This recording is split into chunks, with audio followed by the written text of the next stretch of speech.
there, avid listeners. Thanks again for tuning into Sin's Workshop. Hope you're having a wonderful day. Today we're going to be talking about The Witch Haven by Sasha Payton Smith. This is a young adult novel set in the early 1900s, and I think that's actually really cool. I'm personally a fan of historical fiction. I really do like witches in historical fiction. I think it's really cool. It's like one of my favorite topics, historical fiction and witches. Oh yeah, you have me. So the story follows Frances. She just lost her brother and her mother. Her brother to death, her mother to the sanatorium, because her mother kind of lost the will to live after the death of her son. So you really do kind of feel for her as a character, because she's living in a world that treats women unfairly. She's basically an orphan at this point, and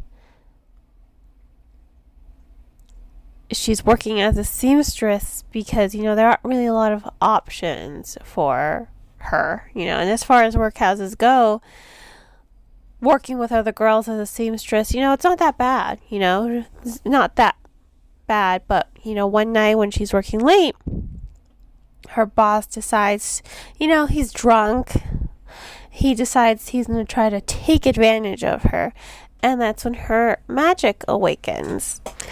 And that's also when police come sniffing around for the murder, and then right when she's about to be arrested under suspicion of murder, she's saved by Haxa-Haven, who've come to tell her, hey, you have tuberculosis, so you have to come with us. Which is kind of great. Turns out Haxa-Haven is, it's a haven for witches, for young witches. And Frances thinks, yes, this is it. This is going to be something empowering. And it's not. She quickly learns that the school is all about just teaching women how to use their power in small ways. There's actually a really good quote in the story from Lena. And Lena I'm going to talk a little bit more about Lena and the characters in a second, but here's a good quote. Women are supposed to be competent at everything, but experts at nothing. Haven't you heard? Her voice is thick with sarcasm, but the tiniest smile breaks through the gloom. I mean, that's pretty accurate. That kind of sums up everything at the school and why some of the young women get incredibly frustrated, including Frances. She wants to solve her brother's murder. She finally thought, yes, here's magic that I can use, only to be taught, well, you're a woman, so you really only need to know how to sew and do household chores. You need to learn how to repress your feelings. And that's what the school is basically teaching these young girls, to repress their feelings and repress their emotions, and to limit them to just household chores. And I think that that's very telling of the early 1900s. The book does take place in 1911. And it's important. It's still relevant today, considering women still have to fight for their equality. You would think, it's the year 2022. We wouldn't have to fight so much anymore for things like equality. But here we are, still fighting for things like equality. People still say women should be seen and not heard. And that's kind of the theme in the story. So I liked that Smith was using, this story to really talk about women empowerment, because the girls do find empowerment. They're just like, you know what?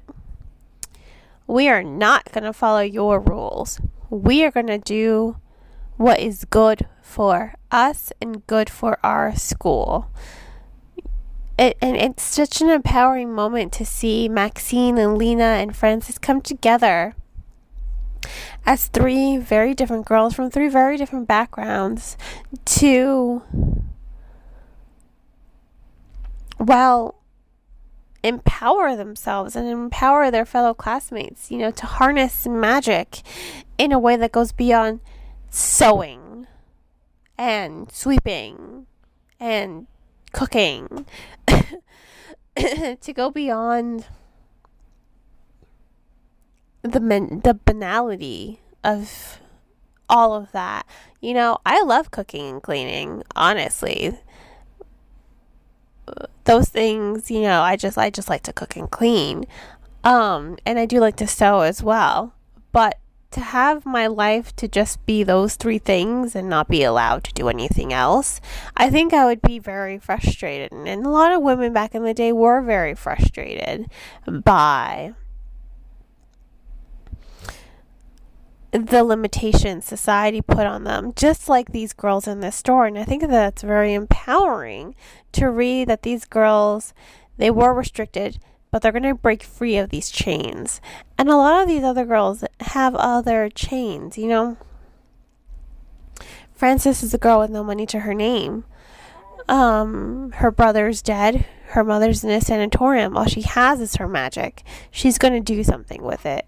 And then you have Maxine. She's got family. She's rich. That doesn't mean she's any less trapped. She is part of the LGBTQ community, and being at the school at times does allow her to be free and to live her truth. But honestly, if she were to leave the school, she would have to go back to what her family wants. And being a family of power, a family that's rich, that means she's going to have to marry someone else, a man who's rich. There is that illusion there that if she leaves, because she has said, she's like, I have no home but this school.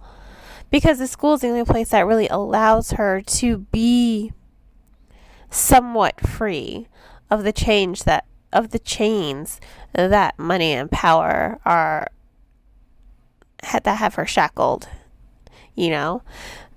Those are chains that are going to try to keep her in the closet. And she's like, I don't want to be in the closet. I want to just live my life. And Maxine's really great.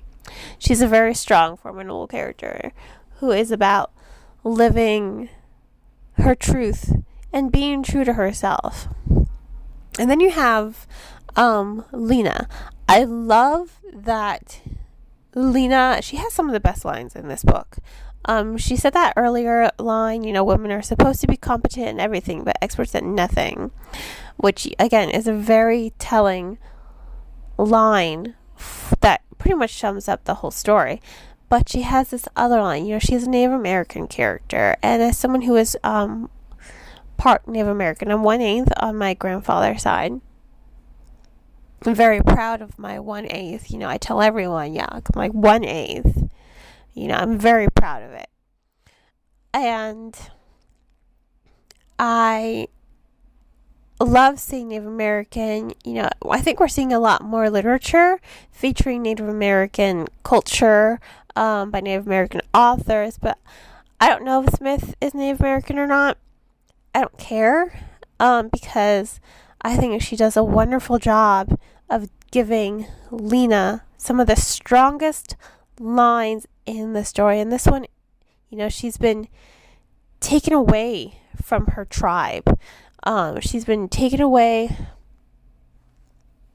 She's been put into a missionary, and then when her power awoke, because she wouldn't let the missionaries brainwash her and erase her culture and her language, she was sent to Haxa-Haven. And,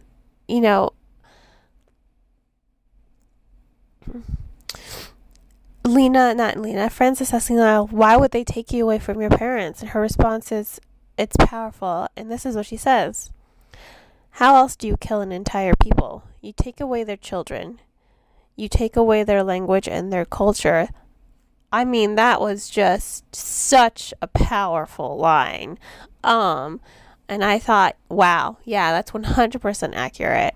100%, erasure of a culture exists. And it especially existed with the Native Americans. Even now, in today, there's such a disrespect of Native American lands. Pretty much they've been pushed onto these small reservations when they used to run free, and it's just like, I want to be angry about it. I am angry about it. The Trail of Tears. It's pretty terrible. It is very terrible.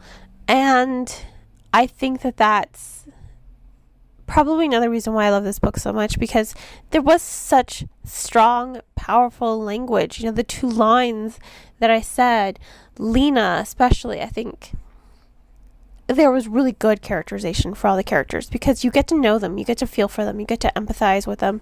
Frances, you can feel her grief and rage and frustration bleed off the pages, and you want to yell at her, like, yes. You want to cheer her on, not yell at her. You want to cheer her on as she rebels against society, as she uses her power to face off against men who are just like, oh, you're just a girl. Like, oh, I'll show you what a girl can do, And then you have Maxine, who's part of the LGBTQ community, and she's also about empowering other women. I think it's incredible. I think it's very telling. I absolutely 100% loved this story. I can't stress that enough. I thought it was great. It was great.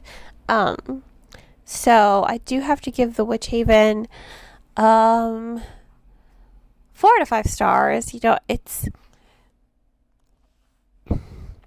does have romance in it. I don't want to spoil that, because the romance is kind of key for some of the plot twists in the story, and I think it's like, what? You kind of know it. There's something unsettling about it, and you're just like, what's gonna go wrong?